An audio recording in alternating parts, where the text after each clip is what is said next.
പുളിയില്ലാത്ത മീൻകറി ഉണ്ടാക്കാൻ വേണ്ടിയിട്ട് സ്റ്റൗ കത്തിച്ച് ചട്ടി അടുപ്പത്ത് വെച്ചതിന് ശേഷം അതിലേക്ക് നല്ല നാടൻ വെളിച്ചെണ്ണ ഒഴിച്ചു കൊടുക്കുക. എണ്ണ ഒന്ന് ചൂടായി വരുമ്പോഴേക്കും കുറച്ച് ഉലുവ പൊട്ടിക്കാം.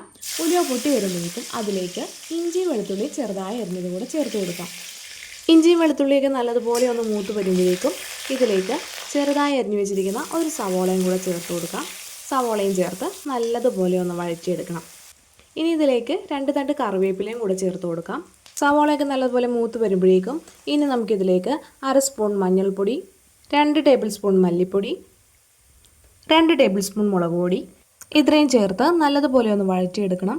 പൊടികളുടെയൊക്കെ പച്ചമണം മാറുന്നത് വരെ നന്നായിട്ടൊന്ന് വഴറ്റിയെടുക്കണം. പൊടികളൊക്കെ നല്ലതുപോലെ ഒന്ന് മൂത്ത് വരുമ്പോഴേക്കും ഇനി നമുക്കിതിലേക്ക് ആവശ്യമുള്ളത് 2 തക്കാളിയുടെ പേസ്റ്റാണ്. 2 തക്കാളി മിക്സിയുടെ ജാറിലിട്ട് നല്ലതുപോലെ ഒന്ന് അരച്ചെടുത്തതിന് ശേഷം അതും കൂടി ഇതിലേക്ക് ചേർത്ത് കൊടുക്കാം. തക്കാളി പേസ്റ്റ് ചേർത്തിട്ട് നല്ലതുപോലെ വഴറ്റി തക്കാളിയുടെ പച്ചമണമൊക്കെ ഒന്ന് മാറുന്നത് വരെ വെയിറ്റ് ചെയ്യണം. ഇനി ഇതിലേക്ക് നല്ല ചൂടുവെള്ളം ചേർത്ത് കൊടുക്കണം. ചൂടുവെള്ളം തന്നെ ചേർക്കണം, പച്ചവെള്ളം ചേർക്കരുത്. ചാറിന് ആവശ്യമായിട്ടുള്ള അത്രയും വെള്ളം ചേർത്തിട്ട് നല്ലതുപോലെ ഇതൊന്ന് തിളച്ച് വരട്ടെ.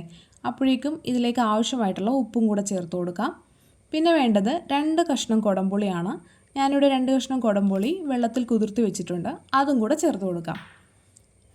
ഇനി ഇതെല്ലാം കൂടെ നല്ലതുപോലെ ഒന്ന് മിക്സ് ചെയ്ത് നന്നായിട്ടൊന്ന് തിളച്ച് വരണം.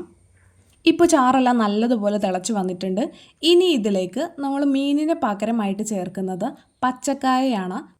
പച്ചക്കായ ഒന്ന് ചരിച്ചരിഞ്ഞെടുത്തിട്ടുണ്ട്. ഞാനിവിടെ വട്ടത്തിലാണ് അരിഞ്ഞിരിക്കുന്നത്. എങ്ങനെ വേണമെങ്കിലും നമുക്ക് അരിയാവുന്നതാണ്. പച്ചക്കായ്ക്ക് പകരം നിങ്ങൾക്ക് പൊന്തങ്കായും എടുക്കാവുന്നതാണ്. ഇനി ഇതും കൂടെ കറിയിലേക്ക് ചേർത്തിട്ട് നല്ലതുപോലെ ഒന്ന് മിക്സ് ചെയ്തിട്ട് നന്നായിട്ടൊന്ന് വെന്ത് വരണം. പച്ചക്കായൊക്കെ നല്ലതുപോലെ വെന്ത് വരുന്നത് വരെ ഒന്ന് വെയിറ്റ് ചെയ്യാം. അതിന് വേണ്ടിയിട്ട് നമുക്കൊരു 5 മിനിറ്റ് നേരം ഇതൊന്ന് അടച്ചു വെച്ചിട്ട് വേവിക്കാം.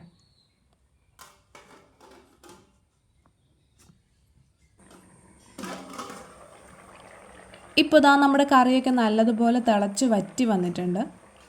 കായ കഷ്ണങ്ങളൊക്കെ ആണെങ്കിലും നല്ലതുപോലെ വെന്ത് വന്നിട്ടുണ്ട്. ഇതിലേക്കിപ്പോൾ 2 കഷ്ണം കുടംപുളിയാണ് ചേർത്ത് കൊടുത്തിരിക്കുന്നത്.